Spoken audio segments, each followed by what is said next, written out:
Today I decided not to do a podcast or a tabletop game, but instead, about a month and a half ago, my good friend Jon Ferguson asked me to do a couple music videos for him. But not only that, he asked me to do a bunch of behind-the-scenes stuff, some BTS documentary-style stuff, and I thought to myself that would be a great opportunity to maybe do an interview with him about his band, to find out more about his style and what he's doing as a musician and as an artist. So without further ado, this is Jon Ferguson and his band Long John Lev. Enjoy, guys.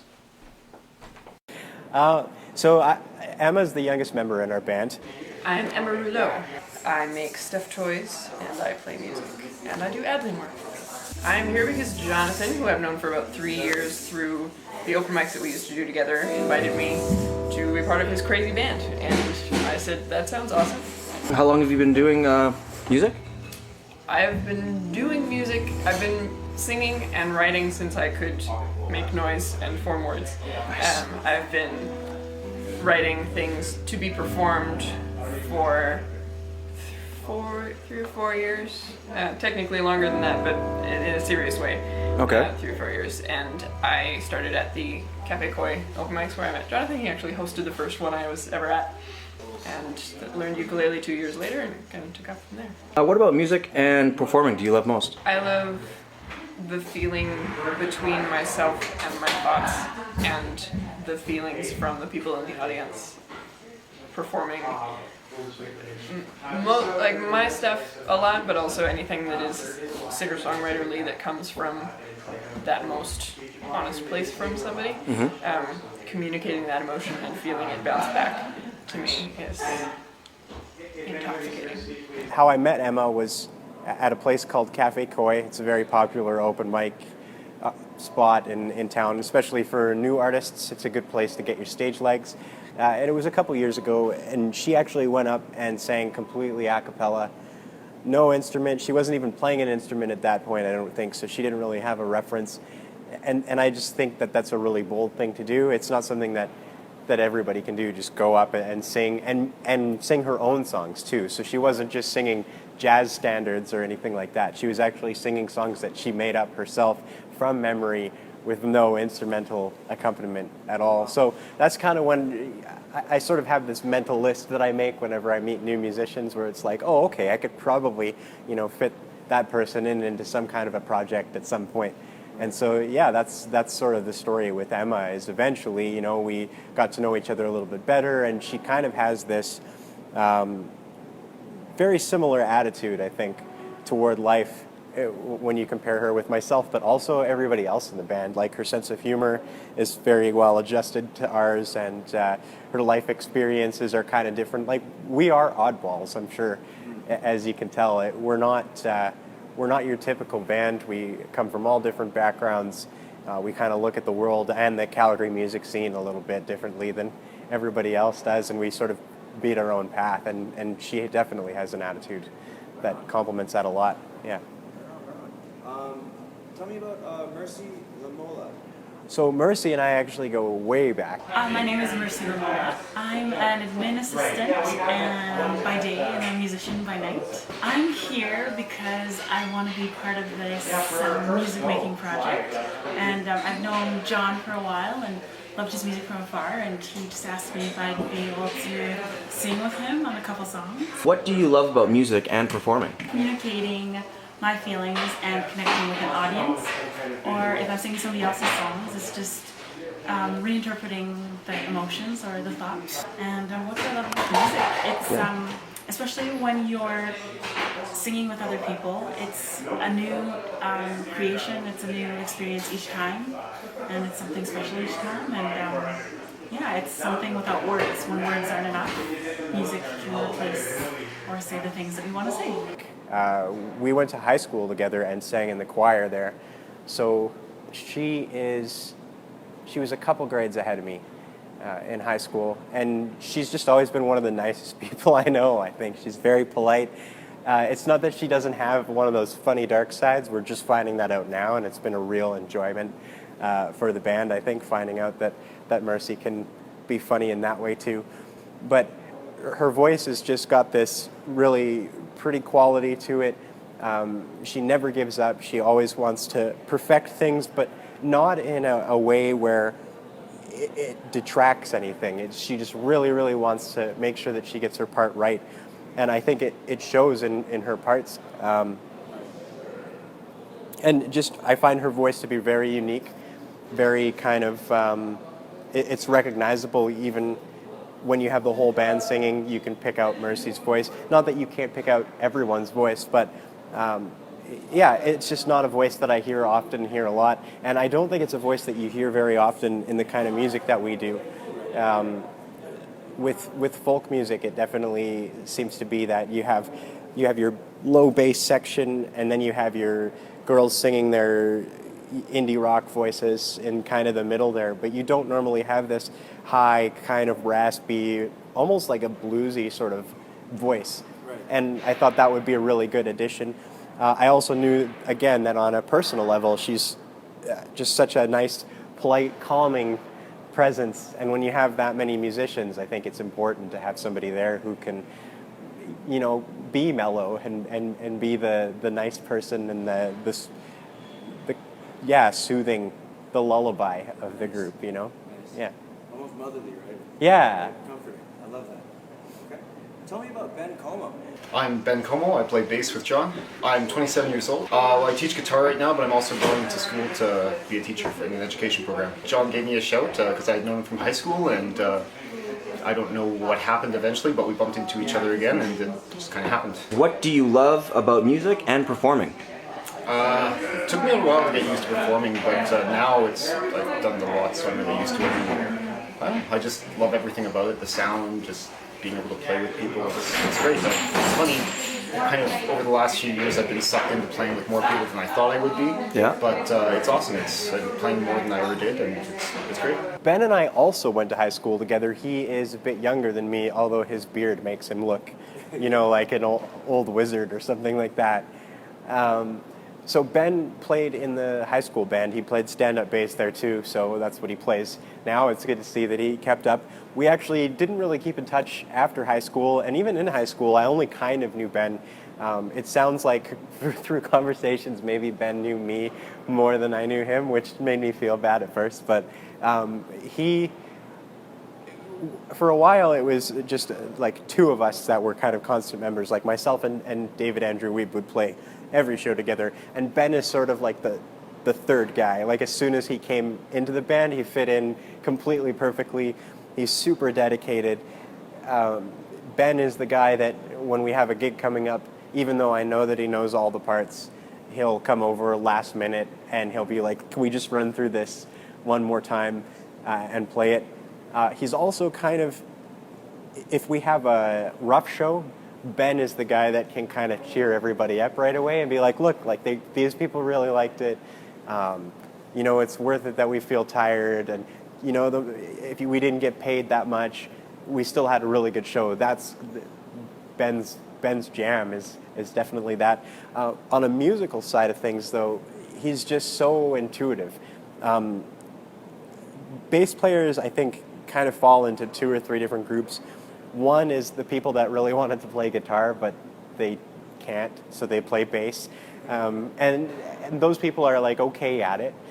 There's the people that can't play musical instruments at all, but bass is sort of one of those ones where you can actually learn it without having pitch, because it's more about feeling the rhythm and then also a lot of memorization. Bass riffs tend to be kind of a foundational piece of music, and so they're very based on repetition often. But then there's the third kind. I think that is three, right? I didn't just name four. That's two. Okay, good. I want everybody to know that I can count. So the third kind is like Ben, which is where they get the music, they get the direction that you're trying to achieve with the music, the feel that you want, and they're also able to put kind of their own spin on it. Like he's not just the bass player, he's Ben, right? And you can hear Ben when he plays bass on the songs. He'll tell you, hey, I really like this song, and does this work for it? Can you provide me some direction? He's just a joy to work with in that manner. I think he takes direction well, but also he's knowledgeable enough on his instrument that he can come up with things that you wouldn't think of first in your brain, and then he'll do it and you'll be like, whoa, we got to use that somewhere else, you know? Yeah, he's He's great, Ben. Yeah. Okay. Tell me about Harry Font. I'm Harry Font. I'm the drummer in Long John Lev. So far I play music for a living and work part-time at various retail places. I like playing music, and John decided he wanted a drummer, and he saw me playing one night and said, "Hey man, you want to play for us?" And I was just like, yes! What do you love about music and performing? Communication. Communication? Communicating with the other musicians at the same time. Yeah, you'll see me with the bass player like having an eyebrow conversation. Nice. So Harry is somebody that, I mean, I gotta say it, I don't really know Harry that well. We met him at a show by a really talented singer-songwriter in town. Her name's Lisa Anderson, and she had just gotten back from Spain and kind of threw a band together. So she didn't really know any of her band members that well. It was kind of friends and friends of friends helping her out just for the show. And they were on the bill one night when we were on the bill. And we met before the show, and everybody kind of thought everybody was cool.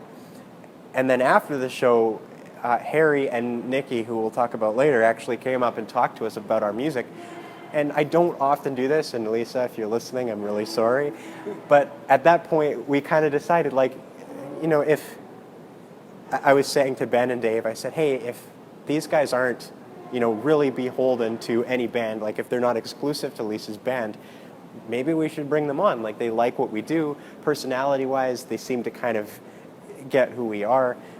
Just coming back to that, like, it is really difficult for us to find people that jive with us as people sometimes, not because we're, you know, antisocial or anything, but just because a lot of people, they look at music in this really kind of systematic way, and we like to have, you know, orange juice in our cereal sometimes. It's a little bit strange for the sake of it in terms of who we are as people, so finding that is difficult. And Ben and Dave, they both kind of looked at me and they're like, yeah. So they basically gave me the go-ahead. So I said to Harry, I'm like, hey man, like, we really like your drumming. I don't know what your schedule's like. I don't know what you do. I don't even know if you actually liked our music or if you were just saying that because that's what you say at shows. But, you know, do you want to play with us? And he's like, absolutely, I'd like to play with you. He's like, you guys have really cool sounds. I really like your songs. I could listen to you all day even if I wasn't, you know, getting ready to play. So we eventually, you know, brought him on. He has a really tough schedule, but we feel like it's worth it anyway, you know? He's had 3 practices with us now, in total. Wow. And he just seamlessly, he knows exactly what we're about. From a stylistic standpoint, he's kind of like Ben in that he can inject his own thing into it, but it doesn't stick out too much. Dave actually even said to me once, he says, I hope he wouldn't feel offended if I told him that I didn't notice that he was there after one of the shows that we played.